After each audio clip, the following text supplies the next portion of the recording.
नमस्कार दोस्तों, एक बार फिर मैं हाजिर हूँ वीरेंद्र कुमार आपके साथ बातचीत करने के लिए पोर्न डी एडिक्शन के ऊपर। और इसमें एक बिल्कुल सीधा सा मेरा कंक्लूजन है कि आप ही सिर्फ अपनी मदद कर सकते हैं। ये आप ही को चुनना है, या तो आपकी लाइफ है, आपका जीवन है, या फिर पोर्न है।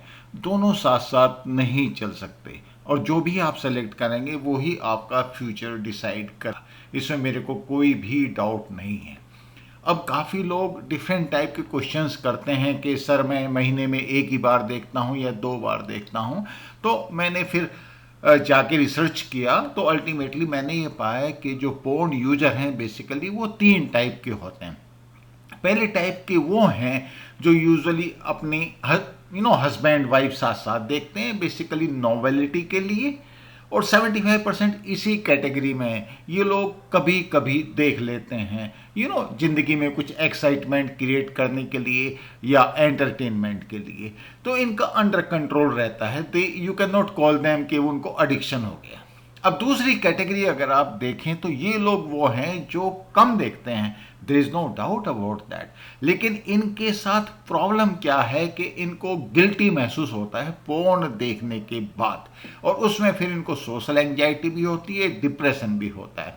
तो ऐसे लोगों को सिलेक्ट करना है कि भैया मैं पोर्न देखूं या ना देखूं। अगर उनका बिलीफ सिस्टम उनको अलाउ नहीं करता तो उनको किसी ने कहा नहीं पोर्न देखने के लिए।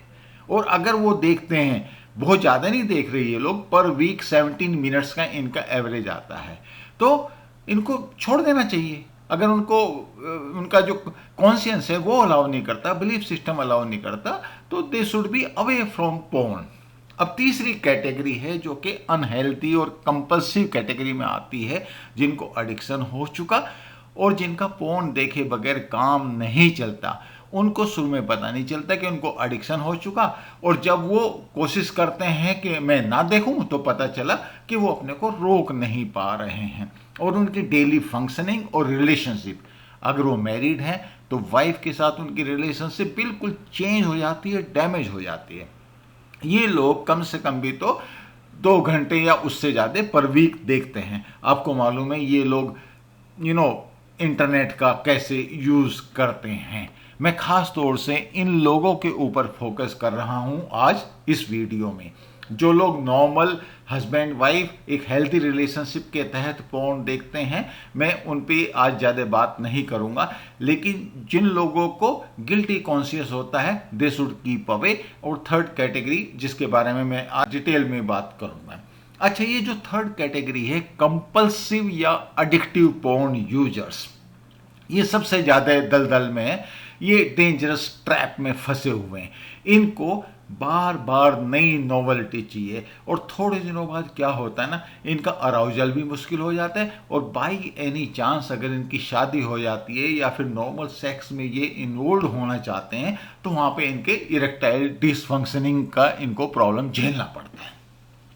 अब ये बहुत ही एक साइंटिफिक स्टडी है जो किसी ने की है, और उसने कहा कि भैया over a period of time जब आप कंपल्सिव डिसऑर्डर में आ जाते हो, एडिक्शन में आ जाते हो, तो जब तक नॉवेलिटी नहीं मिलेगी तब तक एक्साइटमेंट होना ही बंद हो जाता है।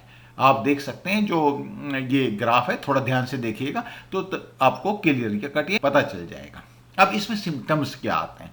पहली बात, अगर डिपेंडिंग अपॉन एज, अगर एज, कई बार टीनेजर्स, कई ऐसे बच्चे भी हैं जो गलती से एक्चुअली 7 या 8 साल में आजकल इंटरनेट लोग देखना शुरू कर देते हैं, तो वहाँ पे उनको गलती से या बाई एनी चांस उनको पोर्न देखने को मिल जाता है बच्चों को।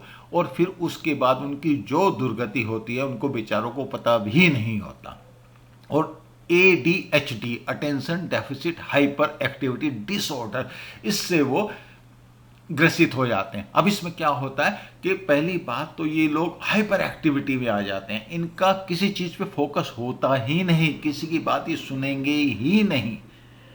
और जब माँ बाप को एक्चुअली इस स्टेज पे आके अपने बच्चों पे अगर वॉच रखें तो उनको क्लियर कट पता चल जाएगा कि मामला कहाँ पे गड़बड़ है। यहाँ पे पेरेंट्स की एक्चुअली बहुत बड़ी रेस्पॉन्सिबिलिटी है। अच्छा, उसके बाद जिन लोगों को गिल्टी कॉन्शियस होता है, देखते तो कम है मगर गिल्टी कॉन्शियस अच्छा खासा होता है, वो जो सेकंड कैटेगरी मैंने बताई, उनको सोशल एंजाइटी होती है। यू नो कि भाई कोई देख तो नहीं लेगा, मेरे पेरेंट्स को तो नहीं पता चल जाएगा, मेरे दोस्तों को तो नहीं पता चल जाएगा, मेरे भाई बंधुओं को तो पता नहीं चल जाएगा। इन लोगों को उस टाइप की एंजाइटी होती है। जो लोग थर्ड कैटेगरी में हैं, जहां पे एडिक्शन वाला सीन है, उनको और सेकंड कैटेगरी दोनों वालों को परफॉर्मेंस एंजाइटी रहती है कि भैया अब मेरी परफॉर्मेंस अब कैसे आएगी। और जहां पे भी आप एडिक्शन देखोगे तो वहां पे डिप्रेशन होगा, एंजाइटी होगी, डिप्रेशन होगा, स्ट्रेस होगा। और कई बार लोगों को ये लगता है अरे मेरे बॉडी ऑर्गन्स में कोई चेंज तो नहीं आ गया, मेरा वेट क्यों नहीं कम हो रहा है, मैं कहीं ऐसा तो नहीं कि मैं किसी प्रॉब्लम में हूं। कई लोग तो इस तरह की शिकायत करने लगते हैं कि उनके बाल उड़े जा रहे हैं। और इस तरह के जब आप मेंटली बॉग डाउन हो जाते हो तो इस तरह के सिम्टम्स आने में बाई एनी चांस देर भी नहीं लगती। और फिर ऑब्सेसिव कंपल्सिव डिसऑर्डर, और लगता है ऐसे लोगों को कि जनरली यार फोन के अलावा और कोई भी एक्साइटमेंट जिंदगी में बचा ही नहीं। अब मैं आपको एक सिंपल सी बात बता दूं, ये एक बंदा है कार्लो फॉरेस्टा, आप समझ सकते हो, मतलब साइंटिस्ट है सॉलिड इंटरनेशनल लेवल का। और इसने मालूम है क्या डायग्नोसिस किया, क्या उसने कंक्लूजन निकाला?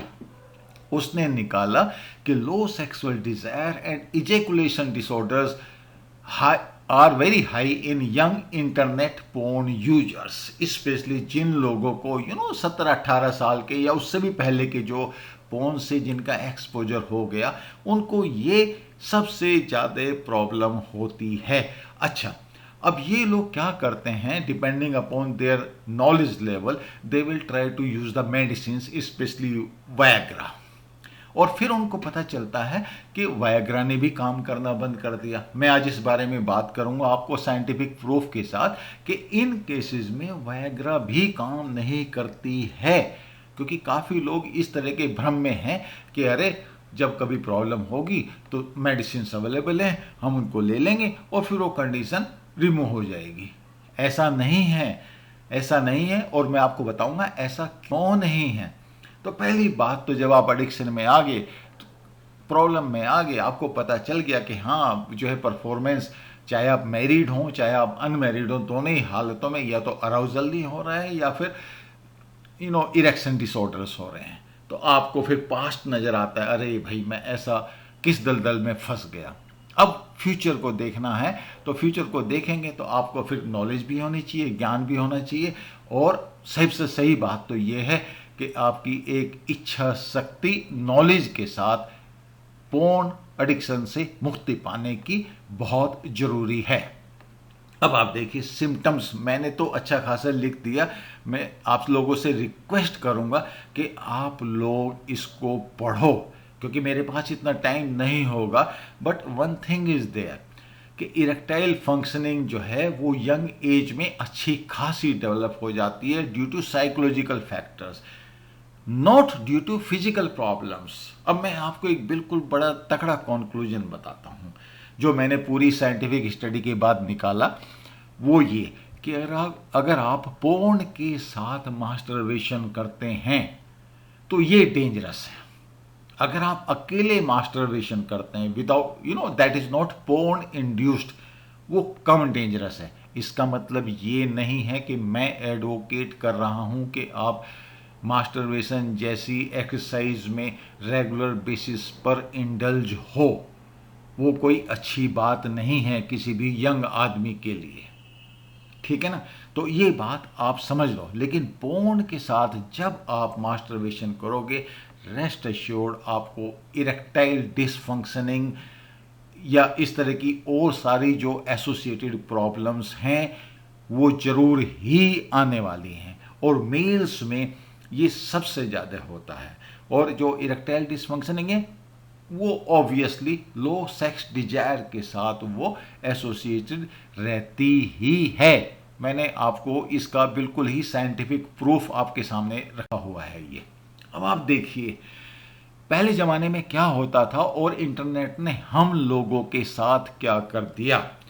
2001 में 13% लोगों में यूरोप में इरेक्टाइल डिसफंक्शनिंग थी और उनका एज ग्रुप क्या था, 40 से 70 के बीच में। और आज की डेट में हालत क्या है, 2011, अभी तो 2020 चल रहा, 2011 का डाटा है कि 18 से 40 की एज ग्रुप के बीच में ईडी 14 to 28% है। तो आप समझ सकते हैं कि इस इंटरनेट ने आपके साथ क्या किया हुआ है। I think it should be very very clear to you. और इस स्लाइड में मैं आपको क्लियर कट ये बता रहा हूं कि 19 से 24 इस एज ग्रुप में आप देखो कितना अर्ली एक्सपोजर है कि ऑलमोस्ट 35% लोग ऐसे हैं जो ईडी का सॉल्यूशन ढूंढ रहे हैं। अब आप समझ सकते हैं अगर आप मैरिड हैं और आप सेकंड या third category of porn watchers में हैं, जो मैंने आपको शुरू को दिखाया, स्पेशली थर्ड कैटेगरी में, तो आप समझ सकते हैं कि आप कितनी बड़ी प्रॉब्लम के शिकार हैं। हमें इस सॉल्यूशन को निकालने के लिए डोपामीन के अल्टरनेट सॉल्यूशंस निकालने पड़ेंगे। हैप्पीनेस हार्मोन्स हमें ज़्यादा पैदा करने पड़ेंगे। हमारे पास इसके अलावा और कोई भी चारा नहीं है। अच्छा, मैं आपको इस स्लाइड में सिर्फ ये दिखाना चाह रहा हूँ कि ये रिप्रोडक्टिव ऑर्गन्स हैं। You got the penis here, जो आप देख सकते हो स्ट्रेट फॉरवर्ड। इसका मैं आगे आपको और डिटेल में भी बताऊंगा, लेकिन मैं आपको सिर्फ ये बताना चाह रहा हूँ कि वयाग्रा या सियालिस दोनों पीनिस पे या पीनिस का जो मस्कुलेचर है उस पे काम करता है। लेकिन पोर्न एडिक्शन का जो मेजर इंपैक्ट आता है वो कहाँ आता है, वो आता है ब्रेन के ऊपर। वो आता है कहाँ पे, ब्रेन के ऊपर। इसीलिए over a period of time अगर आप सोचेंगे कि वयाग्रा या सियालिस के साथ आपकी प्रॉब्लम दूर हो जाएगी, मैं आपको डिस्करेज नहीं कर रहा हूं कि आप किसी डॉक्टर को कंसल्ट करके वो सब आप सॉल्यूशन निकालें, मगर ये जानना भी बहुत ज़रूरी है कि अगर आपकी सिचुएशन इतनी ख़राब हो गई है तो वो भी आपकी हेल्प नहीं करेंगी। ये मैंने वयाग्रा का मैकेनिज्म ऑफ एक्शन यहाँ पे शो करने को कहा है। और ये बड़ी सिंपल सी बात है कि जो वहाँ के मस्कुलेचर है पीनिस का, उसमें जो ब्लड सर्कुलेशन है वो बढ़ जाता है, वासोडायलेशन हो जाता है, तो वहाँ पे उसका साइज बढ़ जाएगा और इरेक्शन आ जाएगा। ये वयाग्रा का नॉर्मल फंक्शन है। लेकिन प्रॉब्लम क्या है पोर्न एडिक्शन में कि वहाँ पे प्रॉब्लम ब्रेन में है, और जब ब्रेन में प्रॉब्लम होगी तो वयाग्रा के पास उसका कोई भी सॉल्यूशन नहीं होने वाला है, क्योंकि आपका प्री फ्रंटल कॉर्टेक्स तो छोटा हो जाने वाला है और आपको समझ ही नहीं आएगा कि मैं अपने आप को कैसे कंट्रोल करूं। और सेकेंडली जो रिवार्ड सेंटर हैं वो आपके डैमेज हो जाएंगे। मीन्स आपको अराउजल ही नहीं होगा अनलेस आप इतनी एडवांस पोर्न देखो। और कहाँ तक देखोगे, अल्टीमेटली आगे पूरी बॉडी को, पूरे ब्रेन को आपको ये अफेक्ट करने वाला है। काफ़ी लोग ये कहते हैं कि पोर्न जो है वो एडिक्शन नहीं होता, लेकिन ये साइंटिफिकली प्रूव हो चुका कि ये एक एडिक्शन है और एक डैमेजिंग एडिक्शन है। ये पॉइंट आपको मैंने पहले भी बताया कि masturbation alone is not the cause of erectile dysfunctioning. When associated with addictive pornography, it is cause of worry. और अगेन मैं इस बात पे आपको वार्न करूंगा, I am not advocating you to do masturbation. That should be very very clear to you. हाँ, जब आप सॉल्यूशन की तरफ जाओगे, डी एडिक्शन की तरफ जाओगे, तो फिर आप देखोगे कि अगर आपने 6 हफ्ते एब्सटिनेंस कर ली, बिल्कुल ना आपने पोर्न देखा ना मास्टरबेशन किया, तो आपको एक सिग्निफिकेंट इंप्रूवमेंट मिलेगा इरेक्टाइल डिसफंक्शनिंग के अगेंस्ट में। थोड़ा टाइम लगेगा, स्पेशली जो पुराने केसेस हैं, मगर 6 महीने का 6 हफ्तों का एक बड़ा सिग्निफिकेंट एक ड्यूरेशन है जो कि आपकी काफ़ी हेल्प करने वाला है। अच्छा, दूसरी बात, ये पॉइंट मैं आपको अगेन क्लियर कर चुका कि higher level of porn exposure will result in poor sexual arousal in normal relationship. तो आप अगर मैरिड हैं तो आप इस तरह की हरकतों में पड़ना अफोर्ड नहीं कर सकते। मैंने आपको ये रेफरेंस दिया है कैसे आप अपने माइंड को रिबूट करोगे, और जब आप रिबूट करोगे तो उसमें टाइम लगेगा, क्योंकि जो चीज़ आपने पूरे 2 साल में या 3 साल में या इतने दिनों से आपने अपने अंदर रखी है, अब उसको बाहर निकालने के लिए कुछ तो टाइम लगेगा ना। मैंने 6 हफ्ते का बोला है आपको, बड़ा सिग्निफिकेंट पीरियड है, मगर ओवरऑल अगर आप देखो तो 7 से 8 महीने आपको लग जाने वाले हैं इस दलदल से बाहर आने के लिए, स्पेशली जब आप एक कंपल्सिवली एडिक्ट हो चुके हैं। मैंने एक और दूसरे उसका रेफरेंस दिया है, इसको देखें आप, और फिर आप सॉल्यूशन के बारे में सोचें। अब सॉल्यूशन के बारे में क्या है? पहली बात, अगर आप पेरेंट्स हैं, ऑनेस्टली ये वीडियो तो मैंने उन लोगों के लिए बनाया है जो एडिक्शन में ऑलरेडी हैं, बट कई बार पेरेंट्स भी अपने बच्चों के लिए सॉल्यूशन ढूंढते हैं, तो पेरेंट्स की बहुत बड़ी रेस्पॉन्सिबिलिटी है। सॉल्यूशन क्या है? Conversation and education. खुद का एजुकेशन और अपने आप से बात करना, ऐसे लोगों से बात करना जो आपको इस दलदल से बाहर निकालने में मदद कर सकते हैं। इसमें किसी भी शाईनेस की जरूरत नहीं है।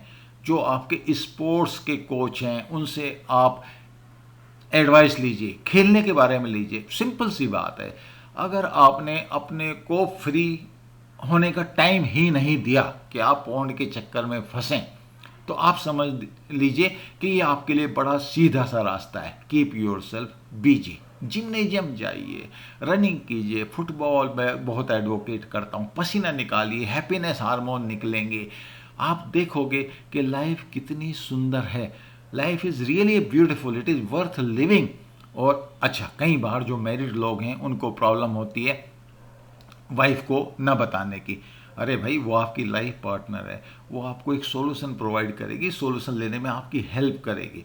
और फिर आप विजुलाइज करो अपनी सक्सेस को, जब मैं बाहर आ जाऊंगा तो फिर देखना जरा ज़िंदगी में कितना मज़ा आने वाला है। और जब आप क्लीन हो जाओगे, योगा करोगे, मेडिटेशन करोगे, अपने दोस्तों के साथ, वाइफ के साथ डिस्कस करोगे, तो आप देखोगे कि ज़िंदगी कितनी खूबसूरत है। और मैं एक चीज़ और आपसे कहूँगा, अच्छा ये बताइए कि आप 45 मिनट डेली वॉक कर सकते हैं?